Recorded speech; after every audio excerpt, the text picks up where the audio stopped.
Aujourd'hui, vidéo facecam, t'y as cru hein. Alors aujourd'hui on se retrouve pour un petit tuto montage. Si je fais ce tuto aujourd'hui c'est parce que ça m'arrive parfois de regarder des vidéos et de me rendre compte qu'il y a parfois des erreurs qui persistent, surtout venant de personnes débutantes dans le montage en fait, comme des petits youtubeurs. Et en vrai ça va être sarcastique ce que je veux dire mais voilà c'est la vérité. Je me considère comme pas trop mauvais en montage quoi. Après je dis ça mais évidemment j'en ai encore énormément à apprendre, c'est une discipline qui prend du temps comme tout, mais le montage en particulier ça demande énormément de patience. Mais c'est bien hein, parce que si jamais ça paye plus pour vous, vous avez encore la pêche comme choix de carrière.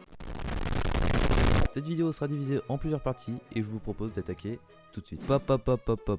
Petite précision avant de commencer. Cette vidéo que je fais là, elle va aborder les bases du montage et c'est à peu près les mêmes principes d'un logiciel à l'autre. Elle reprendra les conseils vus dans plein d'autres vidéos du même type, mais c'est intéressant que ce soit quelqu'un qui vient à peine de commencer il y a quelques mois qui vous présente tout ça. Comme ça vous avez des conseils et les points de vue pertinents de quelqu'un qui est pas si loin de vous niveau compétences. Je rappelle que cette vidéo est faite pour les gros nulos qui viennent de commencer, donc si vous êtes une merde, je vous félicite. Restez et on va voir tout ce que vous devez savoir. Numéro 1. Le plus important pour moi, le dynamisme. L'une des plus grandes erreurs que j'ai faites moi par le passé, c'est de ne pas assez dynamiser mes vidéos. Oui, mais comment qu'on fait pour dynamiser? La chose qu'il faut absolument retenir à tout prix, c'est qu'il ne faut surtout pas laisser de trop gros blancs entre les mots que vous coupez. Genre là. Vous faites chier hein.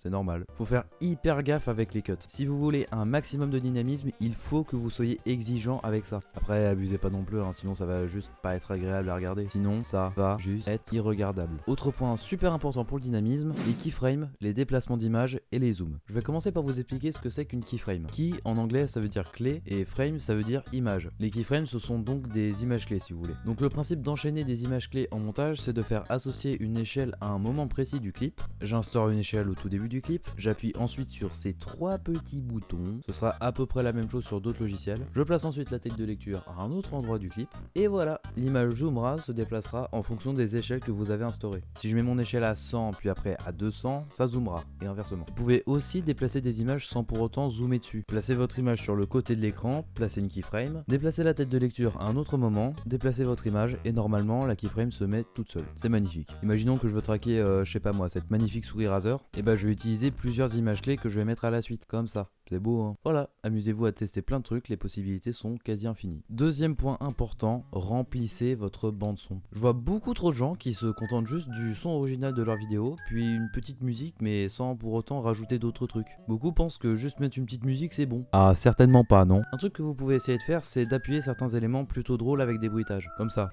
Ça peut amener à des circonstances qui pour le coup peuvent vraiment être efficaces.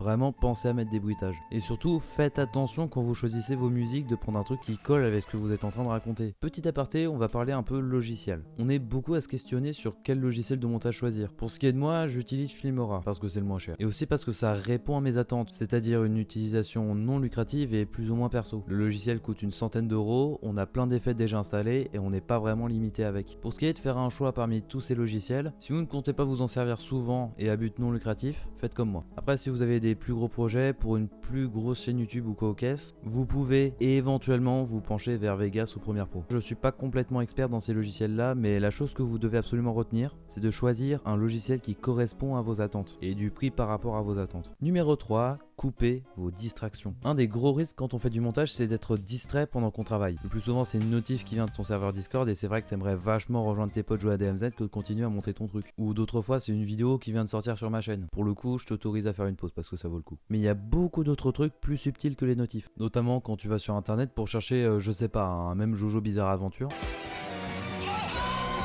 Tu vas sur YouTube et oh, nouvelle vidéo de Julgan. Si tu vois un truc qui peut te distraire pendant ton travail, c'est normal. Apprends juste à faire le plus important d'abord. Tu regarderas cette vidéo le soir dans ton siège gaming avec un plaid et un chocolat chaud quand tu auras tout fait.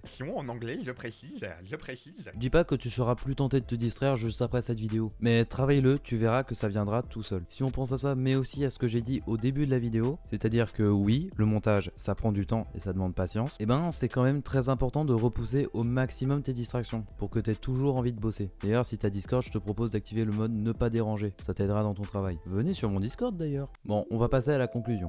En conclusion, déjà j'en avais pas au début, mais je m'étais dit qu'il fallait que je vous dise une dernière chose. Cette chose c'est la plus importante à avoir en tête quand on fait du montage, et même quand on fait quoi que ce soit d'autre. Le plus important, c'est que vous preniez du plaisir. C'est beau ce qu'on dit, hein. Si vous ne prenez pas un peu de plaisir en travaillant une vidéo, ça se sentira dans le résultat final. Et pour remédier à un problème de ce type, deux choses à savoir. Faites des pauses dans vos sessions. Certains pensent que oui, mais il faut que je performe à mort parce que je dois aller vite. C'est pas vrai gros. T'as besoin de faire des pauses de minimum 10 grosses minutes quand tu fais de longues sessions de plusieurs heures. Sinon, t'entres dans ce qu'on appelle la surcharge de travail, et c'est vraiment pas ouf. Et potentiellement tomber dans ce qui s'appelle le burn-out, ce qui est pas ouf non plus. Deuxièmement, c'est un peu lié avec le premier point de la conclusion, ne stresse surtout pas si tu ne peux pas terminer un projet à temps. Si tu peux pas boucler ton travail dans les temps, ben tu pourras pas le boucler. T'as beau pratiquer la meilleure discipline au monde, t'es qu'un humain beau gosse. J'espère que cette vidéo vous aura plu et que vous avez appris des choses. Voilà, c'est tout pour moi, donc je vous dis à la prochaine et je vous fais des bisous. Ciao.